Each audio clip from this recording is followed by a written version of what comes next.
Hello guys, welcome back to my channel. तो आज हम लोग बात करने वाले हैं परीक्षा मंथन कंप्यूटर का बुक के बारे में। तो गाइस आज हम लोग इस बुक में हम लोग पढ़ेंगे कंप्यूटर का एक एक चैप्टर। हम लोग बहुत ही अच्छे से पढ़ने वाले हैं, जो कि सारे एग्जाम्स में पूछे गए क्वेश्चंस भी इसमें है प्रीवियस ईयर, जैसे कि आईएएस और यूपीपीसीएस का, और भी बीपीएससी और एमपीपीसीएस, बहुत सारे रेलवे, बैंक्स और यूपीएसएससी में भी बहुत सारे क्वेश्चंस पूछे गए हैं जो भी प्रीवियस ईयर में, वो सारे इस बुक में है। तो आप लोग भी ये बुक ज़रूर ख़रीद लेना। लेकिन मैं कोई प्रमोशन नहीं कर रही हूँ इस बुक का कि आप लोग ये बुक लो, नहीं, आप लोग को जो भी मन हो वो लो। लेकिन मैं आज परीक्षा मंथन का जो बुक है कंप्यूटर का, मैं उसमें हर एक चैप्टर को पढ़ने वाली हूँ। तो आज सिर्फ हम लोग पहला चैप्टर से शुरू करते हैं। तो सबसे पहले हम लोग समझते हैं गाइस कि कंप्यूटर है क्या। तो कंप्यूटर वो इलेक्ट्रॉनिक डिवाइस है जो डाटा को स्वीकार कर सकती है, डाटा को प्रोसेस करती है तथा आउटपुट उत्पन्न करती है, और परिणामों को भविष्य में प्रयोग के लिए स्टोर किया जाता है, उसे कंप्यूटर कहते हैं। तो बेसिक चीज़ अगर आप लोग नहीं जानोगे तो फिर आप आगे कैसे समझ पाओगे। तो कंप्यूटर के बारे में हम लोग इतना तो समझ गए हैं कि वो डाटा को एनालिसिस करती है, फिर स्टोर भी करती है फ्यूचर के लिए, तो उसे कंप्यूटर कहते हैं। और वो एक इलेक्ट्रॉनिक डिवाइस है जो कि हम लोग सबको पहले और दूसरे क्लास में ही पता चल जाता है कि कंप्यूटर क्या है। तो गाइस आप देख सकते हो यहाँ पर कंप्यूटर के मतलब जितने भी एक एक टॉपिक है उन सब के बारे में चर्चा की है। जैसे कि कंप्यूटर एक परिचय, इसमें जो भी है ये दिया हुआ है। कंप्यूटर कब उद्भव और विकास, उसके बारे में, जैसे पहली पीढ़ी, दूसरी पीढ़ी और तीसरी पीढ़ी और पाँचवें तक की पीढ़ी तक के बारे में कंप्यूटर में का दिया हुआ है। तो गाइज इसमें हर एक एक चीज़ है, जैसे कि फ्लो चार्ट, कंप्यूटर भाषाएं और database management system, software, hardware और नेटवर्क डाटा और इंटरनेट और एमएस वर्ड वगैरह, एमएस ऑफिस, ये सब चीज़ आपको मिल जाएगा इस बुक में। तो चलो गाइज बिना टाइम वेस्ट किए हम लोग बढ़ते हैं। तो यहाँ पे भी जैसा कि पहला क्वेश्चन, पहला मतलब बात दिया हुआ है, कंप्यूटर क्या है।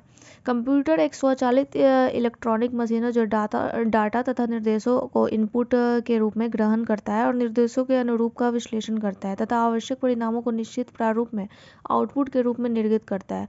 यह डाटा निर्देश, सॉफ्टवेयर तथा परिणाम को स्टोर भी करता है ताकि आवश्यकता अनुसार इनका उपयोग किया जा सके। यह डाटा के भंडारण मतलब स्टोरेज तथा तीव्र गति के और त्रुटि रहित ढंग से उसको विश्लेषण का कार्य करता है। तो गाइज जैसा कि मैं अभी आपको बताया कि कंप्यूटर एक इलेक्ट्रॉनिक मशीन है और ये डाटा को स्टोर करता है फ्यूचर के लिए, और ये प्रोसेस भी करता है, इनपुट भी करता है, आउटपुट भी करता है। तो ये सारी चीज़ें बातें हैं जो अभी मैंने आपको बताया, वो सारी चीज़ें यहाँ पे आप देख सकते हो। यहाँ पे चित्र भी बनाया हुआ है कंप्यूटर का, ये इनपुट का, ये प्रोसेस का, जो कि हम लोग जनरली जानते हैं कि सीपीयू है, ये सीपीयू में ही प्रोसेस वगैरह होता है। तो गाइस अब आता है कि क्या आप जानते हैं कंप्यूटर शब्द की उत्पत्ति ग्रीक भाषा से कंप्यूटर शब्द की हुई है। तो गाइस इस चीज़ को आप लोग थोड़ा नोट कर लेना कि ग्रीक भाषा से कंप्यूटर शब्द का उत्पन्न हुआ है, जिसका अर्थ है गणना करना, जिसको हिंदी में कहते हैं संगणक। अब आप लोग सोच रहे हो कि संगणक क्या है, तो कंप्यूटर का शुद्ध हिंदी है संगणक। ये आप लोग हमेशा माइंड में रखना, ये कभी भी आ सकता है क्वेश्चन। तो बात आता है अब की डाटा प्रोसेसिंग। तो डाटा उपयोगिता के आधार पर किए जाने वाले विश्लेषण डाटा प्रोसेसिंग कहलाता है। तथ्यों का संकलन, डाटा और डाटा प्रोसेसिंग, सूचना, ये सारी जो चीज़ें हैं ये डाटा प्रोसेसिंग पे आता है। पहले डाटा, फिर डाटा को प्रोसेसिंग करना, फिर उसको सूचना में बदलना, तो ये सारी चीज़ें जो है वो डाटा प्रोसेसिंग कहलाती है। इलेक्ट्रॉनिक डाटा प्रोसेसिंग, इलेक्ट्रॉनिक विधि के डाटा के विश्लेषण में इलेक्ट्रॉनिक डाटा की प्रोसेसिंग कहलाती है। अनुनेद, इंट्रोडक्शन। अब हम लोग बात करते हैं कि डाटा के इंट्रोडक्शन के बारे में बात करते हैं। तो गाइस हम लोग ये बात करेंगे कि कंप्यूटर को कार्य करने के लिए दिए गए आदेशों को अनुदेश कहा जाता है। प्रोग्राम, कंप्यूटर को दिए जाने वाले अनुदेशों को समूह को प्रोग्राम कहा जाता है। और सॉफ्टवेयर, जैसा कि हम लोग जानते हैं कि प्रोग्राम में समुच्चय को जो कंप्यूटर को विभिन्न कार्यों पर सफल क्रियान्वयन और उत्तरदायी होता है उसे सॉफ्टवेयर कहा जाता है। अब हम लोग गाइस बात करते हैं कि कंप्यूटर की विशेषताएं, गति, स्पीड के बारे में हम लोग बात करेंगे। तो कंप्यूटर एक सेकंड में लाखों गणनाएं कर सकता है। किसी मनुष्य द्वारा पूरे साल में किए जाने वाले कार्य को कंप्यूटर कुछ ही सेकंड में करता है। ये सबको पता है ये बात। कंप्यूटर प्रोसेस के लिए स्पीड को HZ हर्ट्ज में मापते हैं। इस चीज़ को हमेशा याद रखना आप लोग। वर्तमान समय में कंप्यूटर नैनो सेकंड 10⁻⁹ सेकंड में गणनाएं कर सकती है। कंप्यूटर की गति को 1 सेकंड में प्रोसेस किए गए निर्देशों की संख्या के आधार पर मापा जाता है। वर्तमान में कंप्यूटर 1 सेकंड में 10 लाख मिलियन से भी अधिक निर्देशों में प्रोसेस कर सकता है। अतः कंप्यूटर की गति MIPS मतलब मिलियन इंस्ट्रक्शंस पर सेकंड।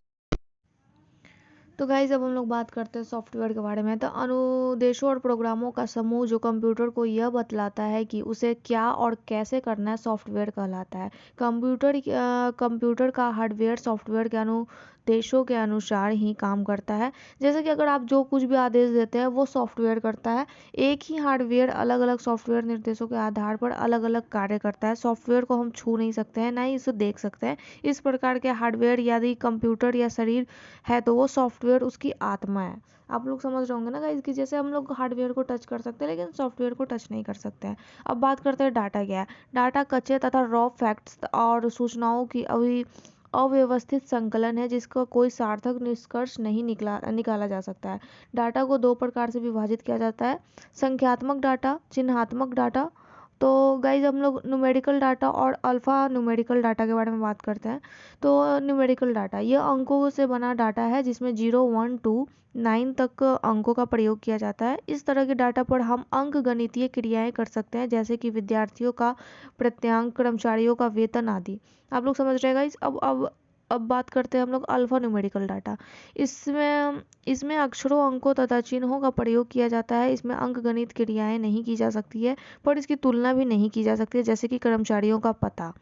अब बात करते हैं सूचना, इंफॉर्मेशन। डाटा का उपयोगिता के आधार पर किए गए विश्लेषण और संकलन के बाद प्राप्त तथ्यों को सूचना कहते हैं। इस प्रकार डाटा अव्यवस्थित तथा जबकि सूचना व्यवस्थित डाटा है जो प्रयोग करने वालों के लिए उपयोगी होता है। तो गाइज हम लोग यहाँ तक तो बिल्कुल अच्छे से समझ चुके हैं कि हार्डवेयर सॉफ्टवेयर क्या होता है और डाटा क्या होता है और डाटा का कार्य क्या क्या है, संख्यात्मक डाटा और चिन्हात्मक डाटा और सूचना, ये सब कुछ हम लोग अच्छे से समझ रहे हैं।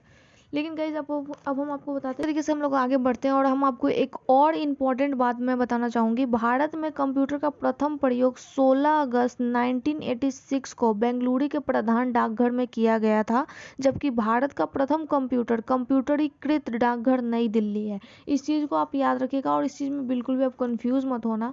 आप लोगों में आपको एक और बात मैं बता दूं, कंप्यूटर की जो बेकार सी जो बातें हैं, जो मतलब वो एकदम फालतू चीज़ें हैं, वो एक आती है कि बुद्धिहीन, खर्चीला और वायरस का खतरा। ये चीज़ आप लोग हमेशा माइंड में रखना। अगर कोई पूछे कि कंप्यूटर का नेगेटिव पॉइंट बताओ तो वो है बुद्धिहीन। अब आप लोग पूछोगे बुद्धिहीन कैसे, तो कंप्यूटर में स्वयं की सोचने और निर्णय लेने की क्षमता नहीं होती है। ये केवल दिए गए निर्देशों के अंदर ही कार्य करता है। आप जो उसे निर्देश दोगे वही वो करेगा, वो अपने मन से कुछ भी नहीं कर सकता है। ये बहुत ज़्यादा एक्सपेंसिव होता है और इसका वायरस का भी खतरा होता है। अब तो मैं आपको बता दूं कि वायरस से बचने के लिए 400-500 लगते हैं जिसमें वो एंटीवायरस सॉफ्टवेयर डालता है ताकि वायरस को बचाया जा सके। तो खर्चीला भी हो गया एक प्रकार से।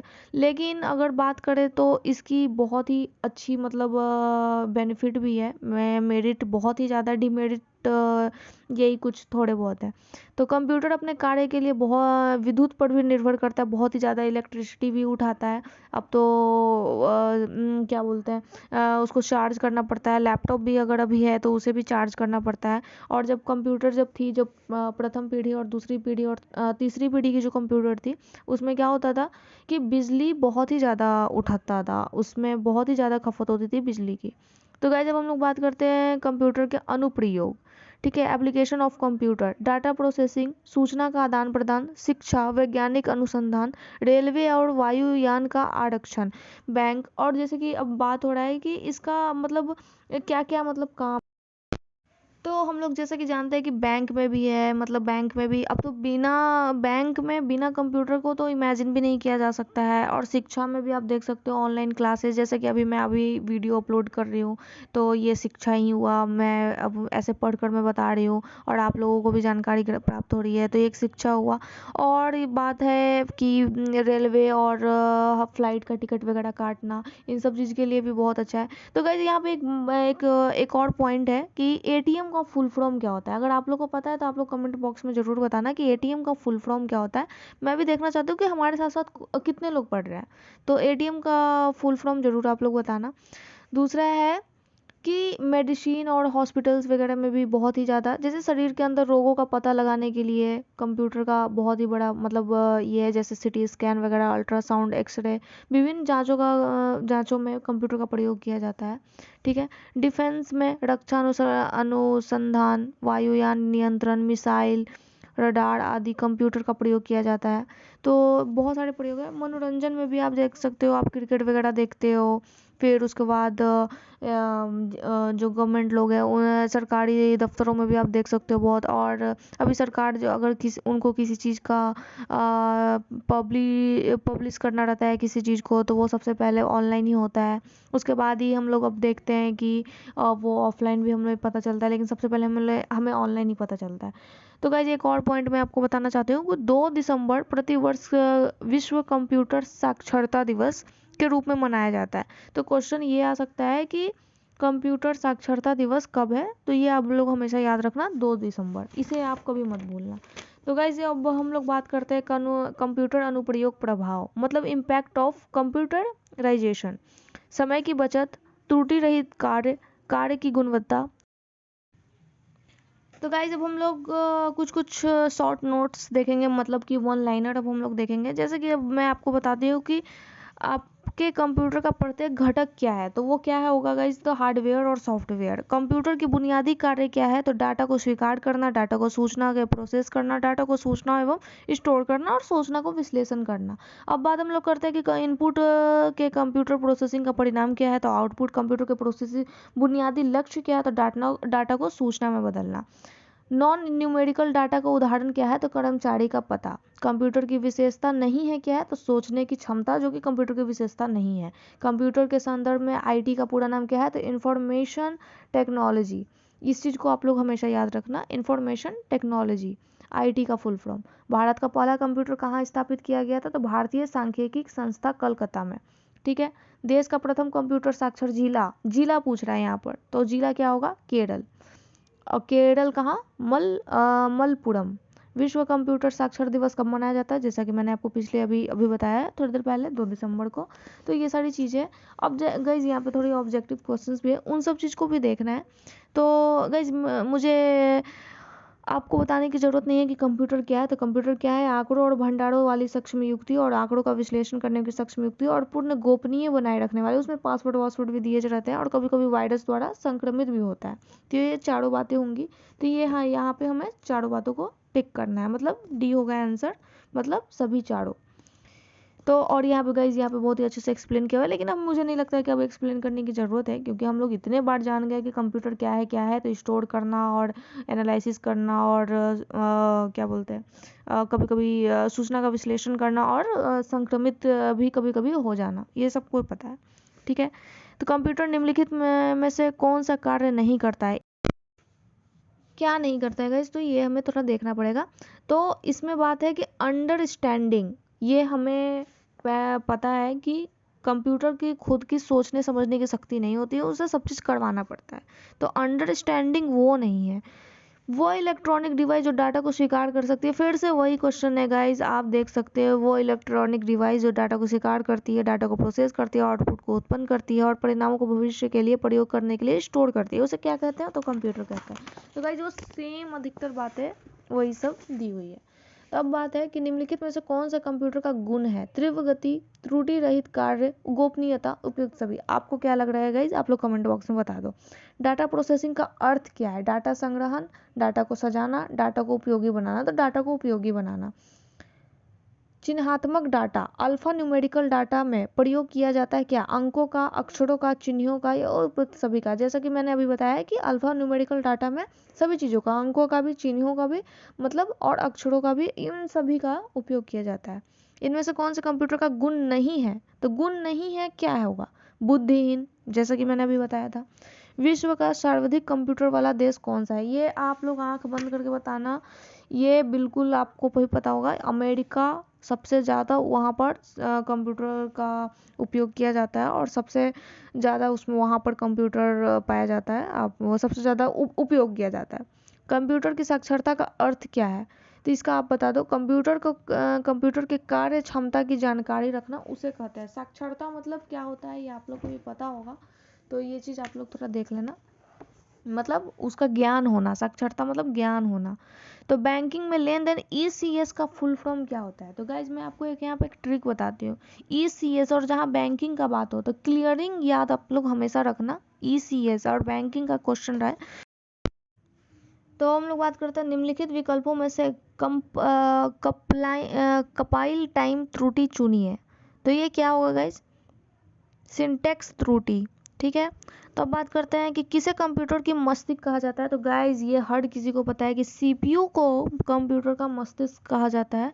तो ये हमेशा आप लोग याद रखना। ये बहुत ही इजी क्वेश्चन है, देखने में लग रहा है बहुत इजी, बट ये ज़्यादातर पूछा गया है क्वेश्चन, तो आप ध्यान रखना। निम्नलिखित में से कौन सा वीडियो कॉन्फ्रेंसिंग सिस्टम के लिए एक आवश्यक घटक नहीं है? यहाँ पे आप लोग फिर से देखना गाइस, सही से पढ़ना, घटक नहीं है तो ठीक है। तो वीडियो कैमरा घटक है, डिस्प्ले डिवाइस घटक है, माइक्रोफोन भी घटक है, लेकिन टेलीफोन घटक नहीं है, ये हमेशा याद रखना।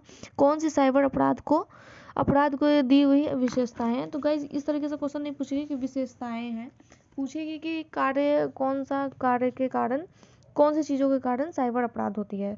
तो उसके लिए आप लोगों को हमेशा याद रखना है कि अपराधी कंप्यूटर की दक्षता तथा शिकार की कंप्यूटर की प्रौद्योगिक अनभिज्ञता, मतलब कि जो कंप्यूटर के बारे में जो नॉलेज रखते हैं, जो क्राइम जो करते हैं, वो एक विशेषता हो जाती है, और जिसके साथ जो क्राइम होता है उसको कंप्यूटर के बारे में नॉलेज नहीं होती है, तो वो एक बात है यहाँ पे। तो गाइज यहाँ पे अब हम लोग बात करते हैं कि द्वितीय पीढ़ी, सेकंड पीढ़ी कंप्यूटर्स का कार्यकाल कितना है। तो गाइज ये आपको याद करना पड़ेगा 1957 से 1962। और तृतीय पीढ़ी कंप्यूटर का कार्य क्या होता है? तो गाइज आप लोग बताओ। इसका होता है ट्रांजिस्टर होता है, ये हमेशा याद रखना आप लोग। तृतीय पीढ़ी का कंप्यूटर कार्यकाल कितना है? तो वो अगर आप देख सकते हो कि तृतीय पीढ़ी का कार्यकाल अगर 1957 से 1962 है, तो मतलब 1962 के बाद ही होगा, तो 1963 से लेकर 1972। विश्व कंप्यूटर साक्षरता दिवस कब मनाया जाता है? 2 दिसंबर को। तो गाइज इसी प्रकार के क्वेश्चंस है। कंप्यूटर का आविष्कार किसने किया? तो चार्ल्स बेबेज, ये हर किसी को पता है। और निम्नलिखित में से कौन सी भाषा कृत्रिम बुद्धि के लिए उपयुक्त नहीं है? तो गाइज यहाँ पे आप फोर्टेन देखकर कंफ्यूज मत होना। प्रोलोंग देखना, प्रोलोंग हो सकता है, प्रोलोंग ही होगा, सॉरी। तो ये चीज़ आप लोग देखना। कौन सा एल्गोरिदम प्रबल मशीन लर्निंग के लिए प्रयोग किया जाता है? तो क्यू लर्निंग, ये हमेशा याद रखना। निम्नलिखित में से किसके लिए डिज़ाइन ट्री का उपयोग नहीं किया जाता है? तो गाइज इसके लिए क्लस्टरिंग का प्रयोग नहीं किया जाता है, ये हमेशा याद रखना। तो गाइज ये था हमारा फर्स्ट चैप्टर, और फर्स्ट चैप्टर किसका था? तो परीक्षा मंथन का था। आप लोग को मेरा क्लास कैसा लगा और आप लोग का मेरा वीडियो कैसा लगा, आप लोग प्लीज़ एक लाइक करके ज़रूर बताना, और कमेंट बॉक्स में ज़रूर जिसका जिसका मैंने आप लोगों से फुल फॉर्म पूछा है वो ज़रूर बताना। And thank you so much guys, very very thank you so much. और खुश रहिए और लाइक कीजिए और सब्सक्राइब कीजिए और स्वस्थ रहिए। Bye bye. तो गाइज इसी प्रकार के क्वेश्चंस है। कंप्यूटर का आविष्कार किसने किया? तो चार्ल्स बेबेज, ये हर किसी को पता है। और निम्नलिखित में से कौन सी भाषा कृत्रिम बुद्धि के लिए उपयुक्त नहीं है? तो गाइज यहाँ पे आप फोर्टेन देखकर कंफ्यूज मत होना। प्रोलोंग देखना, प्रोलोंग हो सकता है, प्रोलोंग ही होगा, सॉरी। तो ये चीज़ आप लोग देखना। कौन सा एल्गोरिदम प्रबल मशीन लर्निंग के लिए प्रयोग किया जाता है? तो क्यू लर्निंग, ये हमेशा याद रखना। निम्नलिखित में से किसके लिए डिज़ाइन ट्री का उपयोग नहीं किया जाता है? तो गाइज इसके लिए क्लस्टरिंग का प्रयोग नहीं किया जाता है, ये हमेशा याद रखना। तो गाइज ये था हमारा फर्स्ट चैप्टर, और फर्स्ट चैप्टर किसका था? तो परीक्षा मंथन का था। आप लोग को मेरा क्लास कैसा लगा और आप लोग का मेरा वीडियो कैसा लगा, आप लोग प्लीज़ एक लाइक करके ज़रूर बताना, और कमेंट बॉक्स में ज़रूर जिसका जिसका मैंने आप लोगों से फुल फॉर्म पूछा है वो ज़रूर बताना। And thank you so much guys, very very thank you so much. और खुश रहिए और लाइक कीजिए और सब्सक्राइब कीजिए और स्वस्थ रहिए। Bye bye.